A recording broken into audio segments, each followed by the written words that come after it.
Does what you believe about yourself impact your own success and failure? Does your mindset play a significant role in determining your own achievement and your own success? Today, we're talking about the growth mindset, what it is, and how you can adopt it.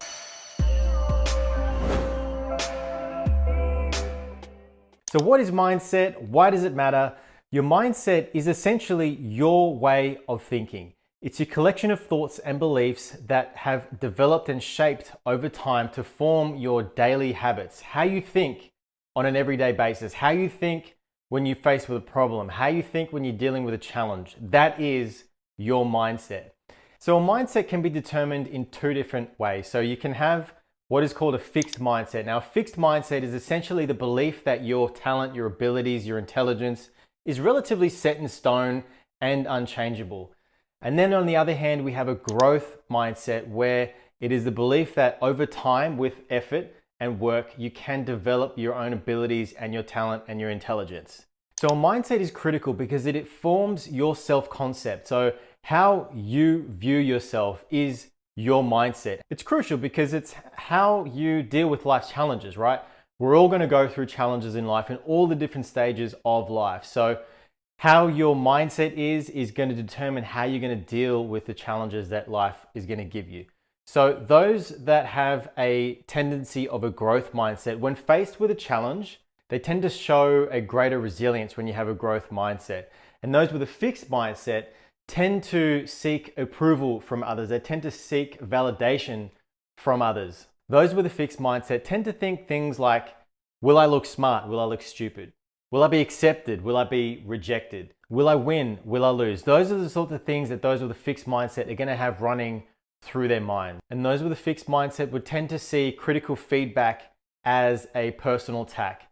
Those with a growth mindset would tend to seek failure because it's through failure that they're going to be able to learn. They're going to be able to grow and develop their abilities. They don't tend to look at failure as a negative thing or a bad thing.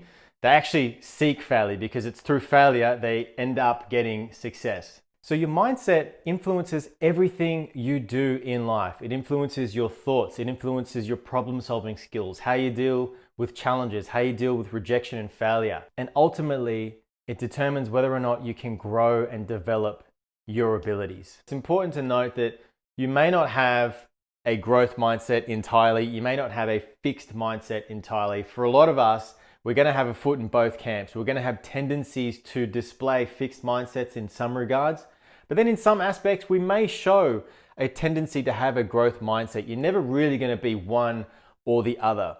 Ideally, you want to sway more towards the growth mindset more of the time, but realistically, for you and I, it's not going to be 100% fixed or growth mindset all of the time. What it does is, by having a growth mindset, it allows you to maximize the potential that you have.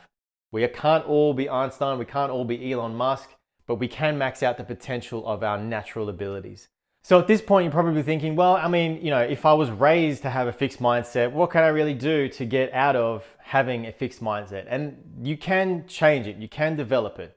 It's going to take some self-reflection, and you need to be very self-aware with the things and the thoughts that are going on in your mind. You need to explore your own limiting beliefs. So think back to a time where you thought, nah, I can't do that. That's just way too hard, or I'm not smart enough to do that, or that's way above my pay grade. I can't do that. That's just silly.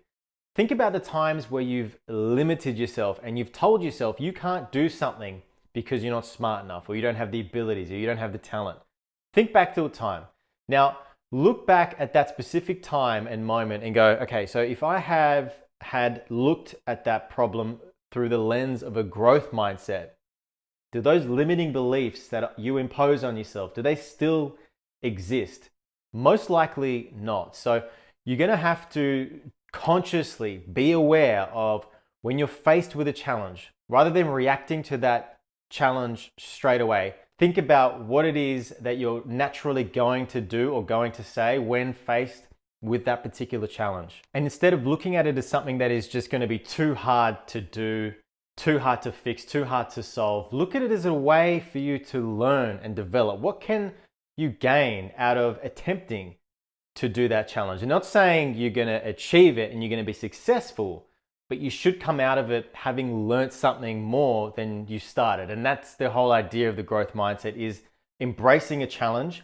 Even though you might not win, you may fail, but not looking at the failure as a negative thing, but going, okay, cool, I actually learned much more than I have than not doing that particular challenge or not dealing with that particular problem. So the growth mindset is going to encourage you to take ownership of the results that you get in your life. Rather than trying to blame external sources and blame other people for the results that you get, you take ownership of that, you learn from them. So with practice, with self-awareness, with reprogramming your conscious awareness to be embracing challenges when they come, you will slowly, over time, develop a growth mindset. So practice reprogramming your conscious awareness to get the success that you truly want out of your life.